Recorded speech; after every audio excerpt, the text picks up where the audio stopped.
Need for Speed Heat has a slight problem, and our journey today starts on Need for Speed Heat Studio. So as you guys know, Heat Studio has now been out for a while. I haven't had a chance to really sit down with it until the past week is kind of when I've really been spending some time with it. I've noticed a few things while I've been like playing or customizing with cars in Heat Studio. I just noticed a few things which are a bit weird. So currently, as you can see my screen on your screen. This is just my Redline 11, but if you go to all cars, I'm just going to pick a random car here. I'm not going to think about this too much. We're going to go for a pre-existing car. This is kind of the point of this video. So we're going to go for a pre-existing car. We'll go for the Viper GTS. I've customized this car in Payback. I've customized this car in 2015, but I haven't customized this car in Need for Speed Heat yet. Let's get this baby low. Right, so what we're going to go ahead and do is we're going to go over to the parts, and we're going to go over to the front bumper, and we're just going to go around the car, and we're going to count how many new customization parts are available for this Dodge Viper. So you've got the stock one, you got this one, which looks a bit broken, and then you've got this one. We're going to put that one on. I do like that one. The point of that was to show there's no new front bumpers on this existing car that was already in, you know, Payback and 2015. Splitters, again, there's no new parts, like, it's just the normal generic splitters we've had for 4 years. We're going to go ahead and put that one on. Headlights, again, there's just nothing new, and I'm just going to quickly scroll through these. Nothing new that we haven't already seen before. Front fender, again, nothing new that we haven't already seen before. And if I quickly just go around the rest of the car, I'm not going to bore you guys with this, but you can see for the most part, there's nothing new here which we haven't seen before. Spoilers, again, some of the spoilers, they have the universal ones, which I showed off in one of my gameplays, but I'm not going to waste your time going through absolutely every single individual part. The point of what I'm trying to make here is we haven't got that much customization for pre-existing cars. Now this is just one car. I'm going to go ahead and just go to the showroom, and we're going to discard this, and we're going to pick another one, and I'm just going to kind of show you what I mean. So I'm looking at the car list here from the second crate of cars that was available. The R34 is a car that has not got much customization in Need for Speed, which is really weird because one of the most iconic JDM cars of all time. So we're going to go ahead and press that. Hopefully they've added some stuff to it. Hopefully they've added some stuff to it. You know, the Mines R34, pretty cool. The Blitz one was pretty cool. There's like so many kits for this car, I'm not even going to start listing them yet. But anyway, we're here again. Boom. And if we go over to the parts, as you'll be able to see, generic front splitters, no new front splitters. We go over to the front bumper. You got your V-Spec, you've got your other one, you got your that one, and then the Sunline one, and then this one, which is the R34 GT3 car, I think. It's whatever the race version of it is. I can't remember what it's called. Headlights, again, it's just colours, nothing actual, like, it's not actually any different tail lights or headlights. Fenders, again, it's your normal one, your V-Spec one, your Sunline one, and your racing one. Side skirts, again, it's just your same 4 combos, and if we keep going around the car, as you can see, there's nothing new on the R34, which is really weird because the R34 should have a lot more parts than this. It's a car that in real life has a shit ton of parts for. In Need for Speed, it should be no different. Again, I'm not going to waste your time go around all the car, nor am I going to show you any more specific examples because we'll be here for absolutely ages. Hey, look, there is something that's new. It's the new rims. The general gist of what I'm trying to tell you here is that there isn't that much new customization parts for pre-existing cars. Now, this is a bit disappointing for me because I was really hoping that this time round we were going to get more stuff for specific cars. The R32 is one of my favorite cars in the entire world.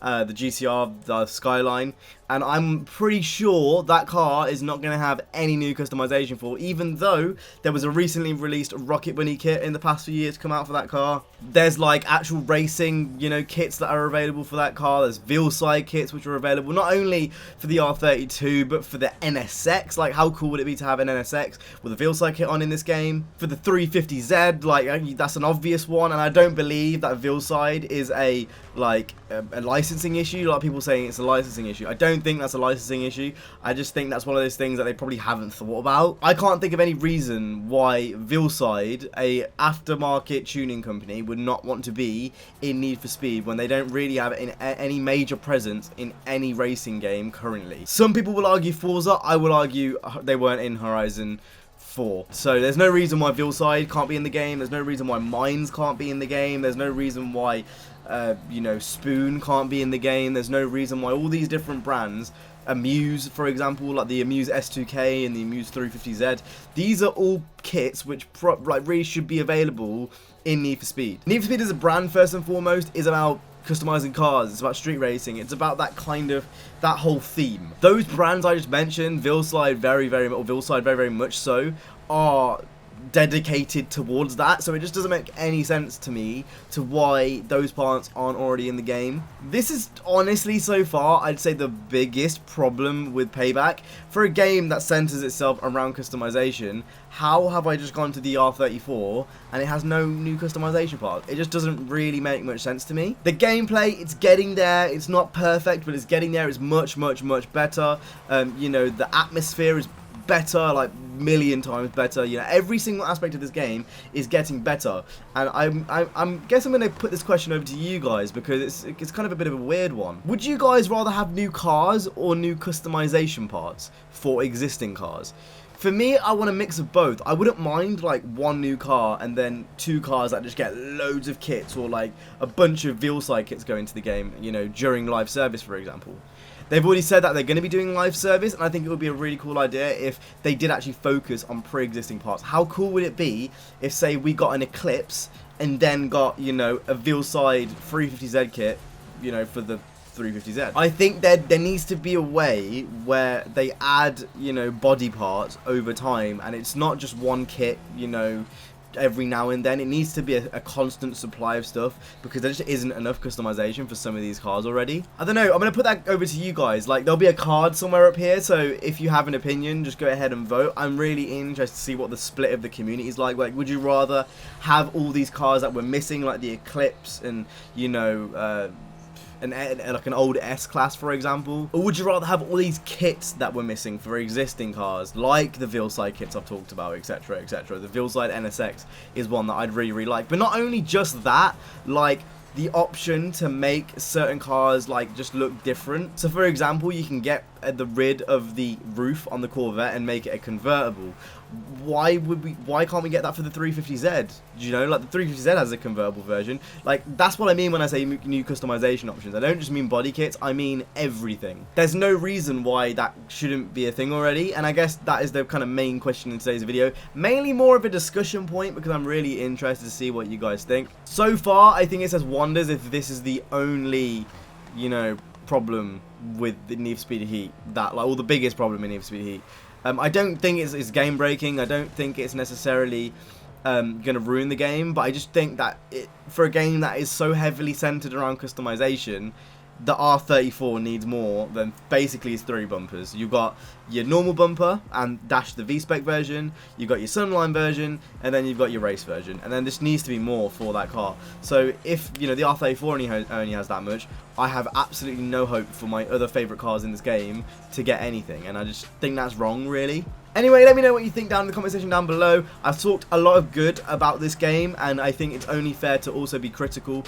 This is kind of nitpicking, to be honest, and I think it's nice for me being able to finally nitpick with Need for Speed and not have to talk about the broader picture.